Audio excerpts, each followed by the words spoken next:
National Herald मामले में कांग्रेस के नेता सोनिया गांधी और राहुल गांधी को दिल्ली की एक अदालत से राहत मिल गई है, लेकिन उनकी मुश्किलें अभी तक कम नहीं हुई। कोर्ट के फैसले के बाद कांग्रेस के लोग इसे अपनी जीत बता रहे हैं और मोदी सरकार पर निशाना साध रहे हैं, लेकिन ईडी ने ऐसा पलटवार किया है जिसकी उम्मीद कांग्रेस को भी नहीं होगी।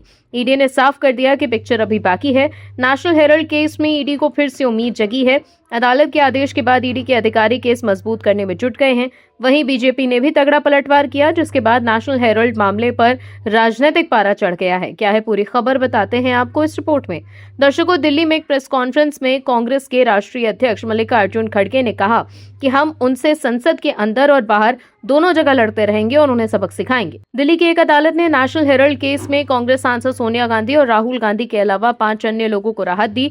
अदालत ने इस आधार पर ईडी की चार्जशीट पर संज्ञान लेने से मना कर दिया कि एजेंसी की जांच निजी शिकायत पर आधारित है, एफआईआर पर नहीं। खड़गे ने इस केस में अपने शीर्ष नेताओं को कोर्ट से मिली राहत पर कहा है कि मैं कहना चाहता हूं कि इस फैसले के बाद मोदी और शाह को इस्तीफा दे देना चाहिए, क्योंकि ये उनके चेहरे पर तमाचा है। उन्हें इस्तीफा देना चाहिए ताकि वो लोगों को इसी तरह से परेशान नहीं कर सकें।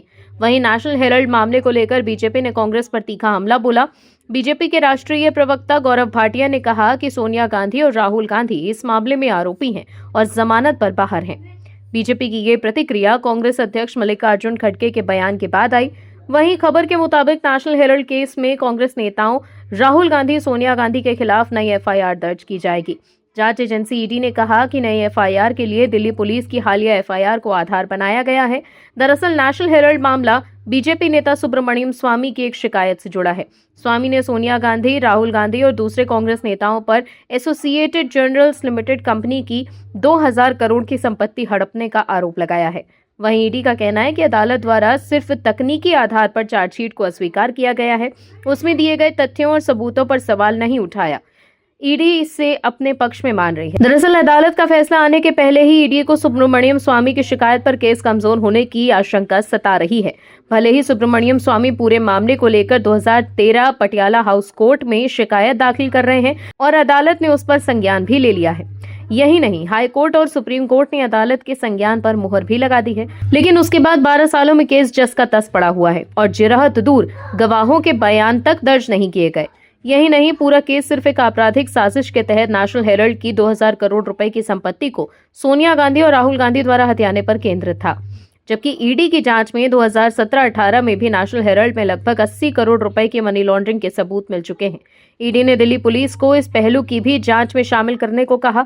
जाहिर है कि ईडी को नेशनल हेराल्ड केस में हुई मनी लॉन्ड्रिंग के सबूत पर भरोसा है और अदालत ने भी उस पर सवाल नहीं उठाया है। ईडी इसे मनी लॉन्ड्रिंग का पुख्ता ओपन एंड शट केस मान रही है। दिल्ली पुलिस ने जो एफआईआर दर्ज की है उसकी जानकारी भी अदालत को है। मीडिया रिपोर्ट्स में सूत्रों के अनुसार दावा किया गया है कि दिल्ली पुलिस इस मामले पर तेजी से जांच कर रही है और एसोसिएट जर्नल्स लिमिटेड के शेयर होल्डर के उत्तराधिकारियों ने पूछताछ भी जारी है। एसोसिएट जर्नल ही नेशनल हेराल्ड, नवजीवन और कौमी आवाज का प्रकाशन करता था।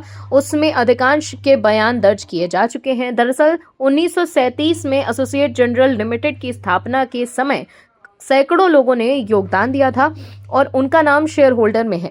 एसोसिएट जर्नल्स के शेयर को यंग इंडिया में दिए जाते समय इसमें किसी भी सहमति नहीं ली गई। यंग इंडिया में 38% शेयर सोनिया गांधी और राहुल गांधी के हैं। फिलहाल ईडी ने दिल्ली पुलिस की जांच पूरी होने और आरोपियों के खिलाफ चार्जशीट किए जाने का इंतजार करने का फैसला किया है। वहीं दिल्ली पुलिस की चार्जशीट के बाद ईडी मौजूदा चार्जशीट को ही नए सिरे से दाखिल करेगी। वैसे तात्कालिक रूप से ईडी ने तकनीकी आधार पर चार्जशीट को अस्वीकार किए जाने के हाईकोर्ट के फैसले को चुनौती दी। इसके लिए ईडी विभिन्न अदालतों के फैसलों का हवाला दे रही है, जिनमें अदालत में संज्ञान लिए जाने को मनी लॉन्ड्रिंग का पर्याप्त आधार होने की बात कही गई है। ऐसे में ये कहना गलत नहीं होगा कि इस मामले को लेकर गांधी परिवार की चिंता अभी खत्म नहीं हुई है। आप दर्शकों से विनम्र निवेदन है कि चैनल को सब्सक्राइब जरूर करें